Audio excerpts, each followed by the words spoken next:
Well, hello there, brilliant private practice owner. My name is Gerda, and you are listening to episode number 3 of the Private Practice Success Podcast. And today I want to answer a question that I have been asked like a million times. And that is, Gerda, how long does it take to build a self-running practice? Now, before I answer that question, which I most certainly will, I think it's important to just spend a couple of seconds defining what is a self-running practice. The short answer is this. A self-running practice is a practice that can run in your absence. And therefore, it's a business that runs in your absence. In other words, it's a practice that doesn't need you as the owner and founder in order to operate, to make money, or to fulfill its vision. Now, more broadly, it's a practice that therefore has been structured and equipped with the necessary systems and processes to sustain all the workflows, deliver the services, manage the operational tasks, and maintain those high standards of performance that you've set as the owner, but without you. And when I say this, a lot of people I know are secretly thinking, Gerda, but that's not possible. Well, it is. You know, for a long time in my business, I thought that the one person that I couldn't possibly replace is myself, right? Because I am the business owner. And I thought that until the day that I actually did replace myself. So currently, I live 7 hours away from my business. So if I had to hop in the car and drive from where I live to my practice location, it will take me 7 hours. And I do not run this business even remotely via Zoom or online. I literally spend 45 minutes a week providing mentoring and coaching and consulting to the practice principal that runs my practice. That is the extent of my involvement into my practice. Now, obviously, I have trained my practice principal how to implement, run, understand, and embrace my private practice success model. So she follows all my processes and systems. But we know that even though you might have a really robust operating model, things still happens.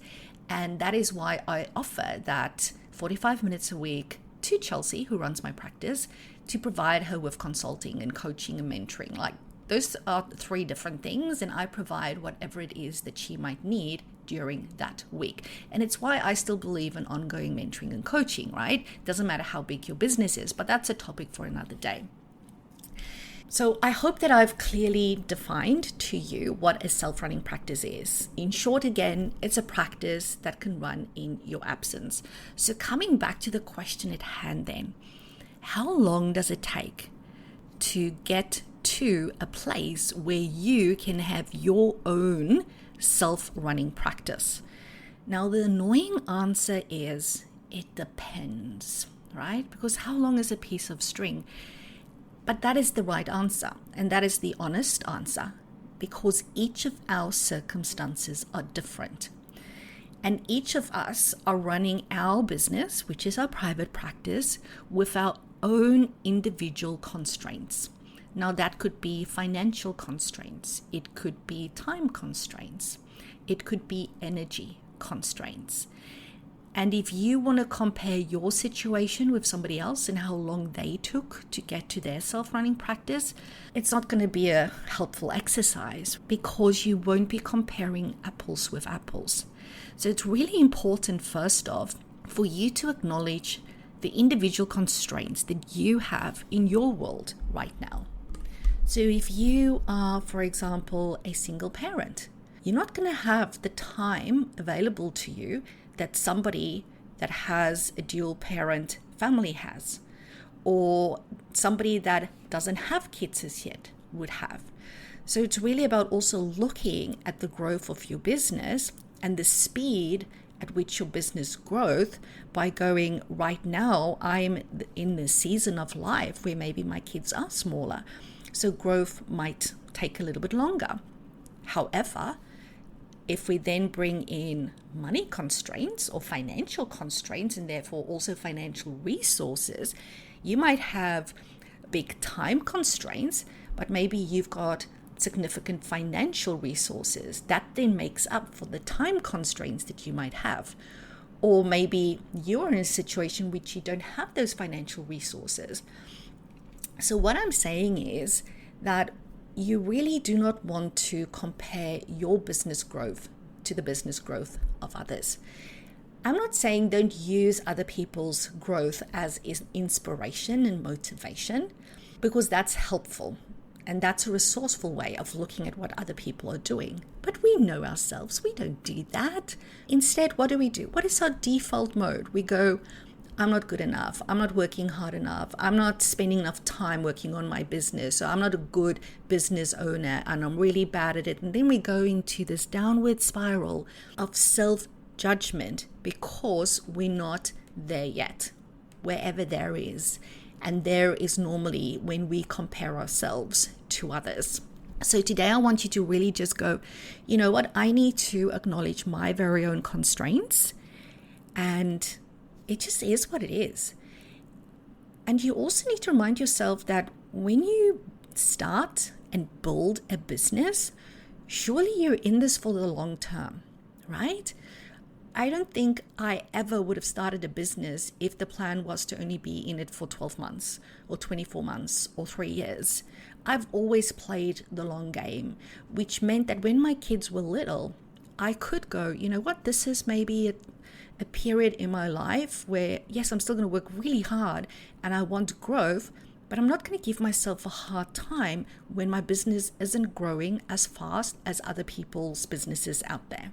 And that is okay, because the time will come when I will have more time or I will have more money that I can reinvest back into the business.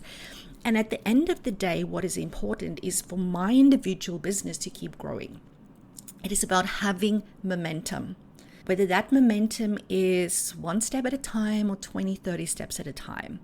That is what's important, forward movement. And that is really important. If you can embrace that type of thinking, you will just be happier in general, not just in terms of your business, but you'll be happier at home, in your family life, in your personal life. So that is the first thing that I wanted to remind you of today. Be aware that we all have our own unique individual constraints. You don't always see other people's constraints and they also won't see yours. So you need to run your own race. Now, if I look at my own personal journey, how long did it take me to get to what I define as a self-running practice? Now, I started my practice in 2007 and it grew incredibly fast. I started it February 2007, and by the end of that year, I was fully booked and I was in the market to hire. And I hired my very first 2 employees, both at the same time. I hired a 5-day-a-week child and adolescent psychologist as an employee, and I hired a 2-day-a-week adult psychologist 2 days a week, because I still saw adults. I'm not a child and adolescent psychologist, and I had so many child and adolescent referrals coming into me. So I went, okay, I'm going to hire a child psych 5 days, because that's a lot of work that I have for them. And I was very confident that I could fill them up. But because I was still doing adult work, I only took on the adult psych 2 days a week. And from there, things just continued to grow and grow and grow, which was awesome. So that was end of 2007, start of 2008. And of course, you know what happened then? Global financial crisis hit. But the interesting fact was that on the ground, the consequences of the GFC only really started to have impact on business in 2009, 2010. So it really took a bit of time for it to trickle down to impacting small business. That being said, my business still continued to grow. Yes, I had more people asking for reduced fees, more people asking to be bulk billed, but the demand was still there.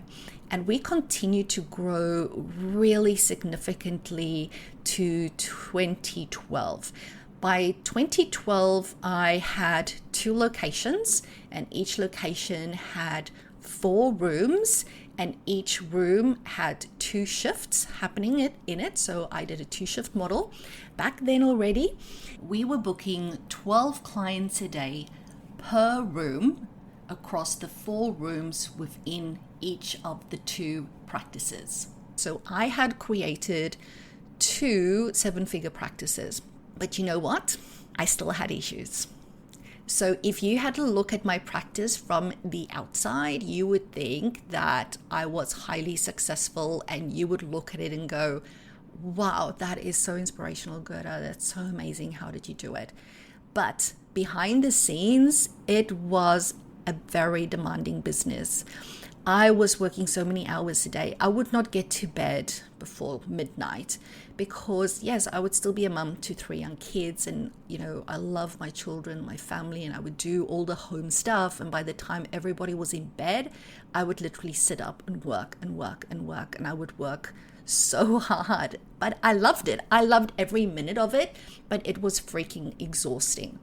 When I say I loved it, it's not that I loved the hustle, but I was so driven with the vision and my mission, my purpose. And it's this question that I kept asking myself: how can I help more people in better and more effective ways? Everything was about that. That's what sparked the 2-shift model. So instead of only being able to book 6 clients a day, with normally 5 showing up after cancellations, reschedules, no shows, that type of stuff, how could I help more people in better, more effective ways? And that was the 2-shift model, right? Which meant that we doubled our capacity whilst keeping our operating expenses very low still, because there was no additional rent. But I'm happy to do another podcast on the 2-shift model at some point. But that's the thing that always drove me, that allowed me to sit up until midnight, because I knew this is my purpose. I want to help more people. As a psychologist, I can only see so many clients a day. And then when I have a team member, okay, now we've doubled that. And how do we double that again? How do we double that again? But at the end of the day, I want to help people with mental health issues. And that is what drove the passion. But it was still tiring. It was exhausting. And when you grow fast, it's really hard for the systems and the frameworks to keep up with it. Okay? Because if you can imagine growth, every time there's significant growth, you really need to look at all your systems and processes. And the thing I learned about that was also that when I'm now writing a system, I'm not writing it for the business I have today. I'm writing it for the business I'm going to have in 6 months' time, because I know growth is going to happen. And I don't want to have to look at this again in 6 months' time. But back then, I didn't do that stuff. I was just going, yes, more people coming through the door. Let's get more team, because that was the vision. And I was living my purpose. And then I just realized that all this running around, being on the hamster wheel, fighting fires, it was because there was things that I didn't know I needed to do and I wasn't doing. So in 2012, I was introduced for the very first time to proper business coaching and mentoring. And that's a story in itself, how that started. But long story short, January 2012, I signed up for my very first business coaching and mentoring. And it took me 4 years to get to my very own self-running practice. So the first year of business coaching was really undoing a lot of the stuff that I thought I had put in place and I thought was pretty amazing, but actually wasn't done properly. Okay, because the thing is, you don't know what you don't know until you know what you don't know. So a lot of change management had to occur, and change management is one hell of a process, especially when you've got a team of psychologists. I can say this because I'm a psychologist myself. We don't like change. We are in the business of helping other people change. Don't come to me and tell me I need to change. Right? I would have changed by now if I knew I had to change. So change management had to happen, which is a daunting process. But we got through that. The second year was really much better because now we could build on the change that occurred. So that's when the momentum started to kick in slowly but surely. The third year is when things really started to come together, and that's when I had compounding growth. That's where I could really have that hindsight, that 2020 vision of going, I can now connect the dots from the change management to what happened the 12 months after that to what is happening right now. And then the fourth year was what I refer to as my safety blanket here. It's where I went, okay, surely it can't be this good. Okay, something is going to go wrong. Things are going to start crashing down any minute now. Any minute, it's going to crash down because it can't be this good. But it was. And it stayed that way. Doesn't mean unexpected things don't happen. Please, I want to be really clear with that. Doesn't mean unexpected things don't happen. But you know what the difference is? It's when you have the same crisis popping up time after time after time, that's when you know you're not doing things right. But if you have a different crisis happening, a different fire, that is just business. You will never have a business that is free of crises. If you've got that type of business, then you're probably not growing. Okay? That's just how it is. Because when we grow, when we step out of our comfort zone, when we do something new, there's going to be challenges. That's business. And we need to embrace that. That's part of playing the game. That's part of what keeps you motivated to get up and to go and solve this issue. And that is what business then became like. Because I actually took the time to do year 1, 2, and 3. So it really took me 3 years, maximum 4 years to get to a place where I had a practice that could run in my absence, where I now spend only 45 minutes a week offering my principal psychologist with the coaching, mentoring, consulting, whatever it is she needs on that day to ensure that things continue to run smoothly and help her problem solve any new challenges that might have arisen. So that was my personal journey, and it was my journey getting into business coaching and mentoring after having already established 2 4-room locations that were doing really, really well. When I look at the practice owners that I've worked with over the last 10 years of having Private Practice Success Australia, what I find is the clients I have that has the best long-term sustainable results are people that have worked with me for 3 years. Okay, that's the average. You know, some people come into my world, they might stay for 6 months, 12 months. Some people stay much longer.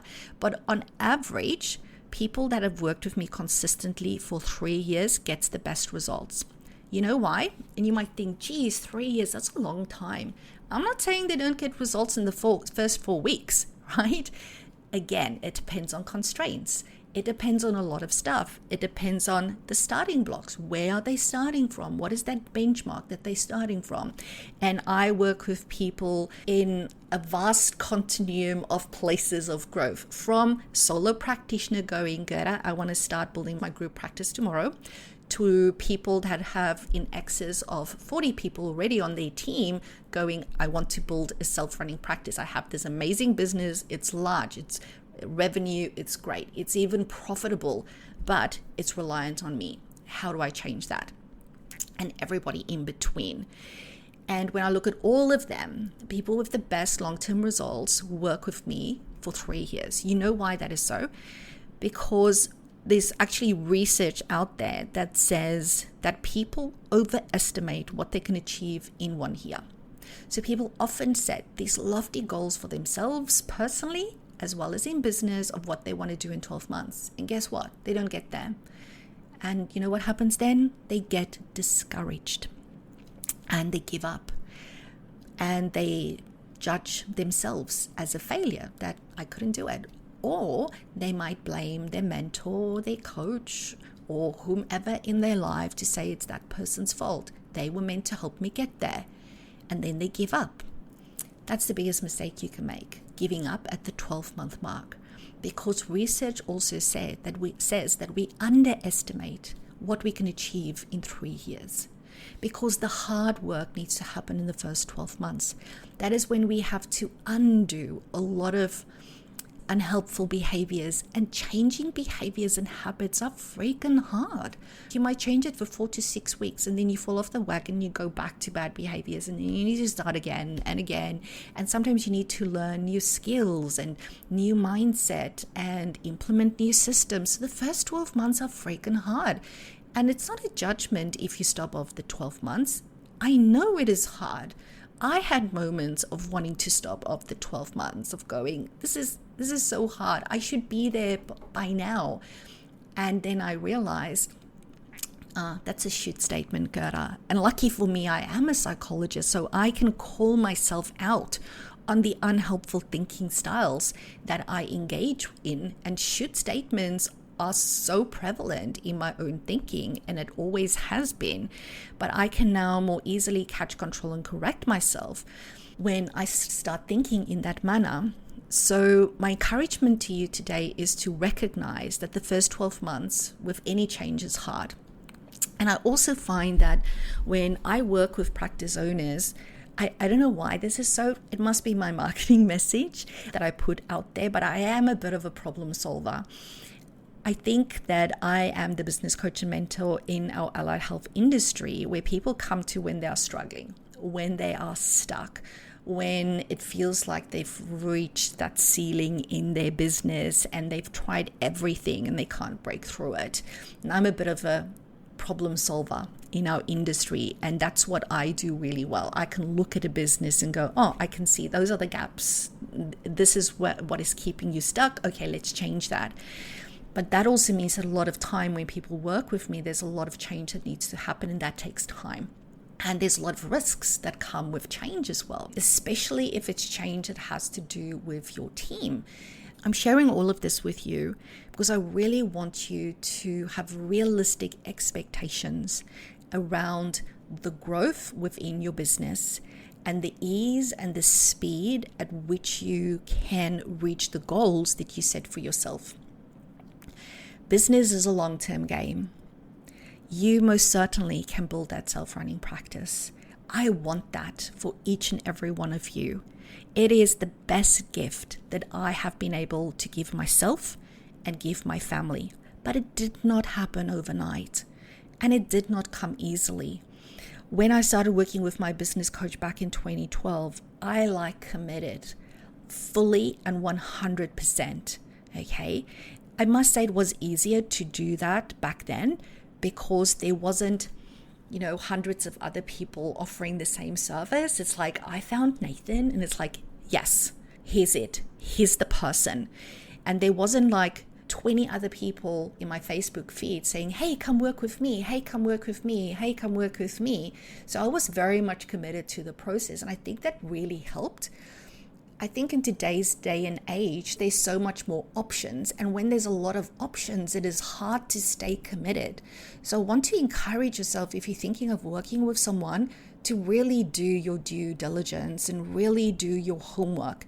Because the best gift you can give yourself is to choose a mentor and a coach and then to stay committed and to really commit to 3 years.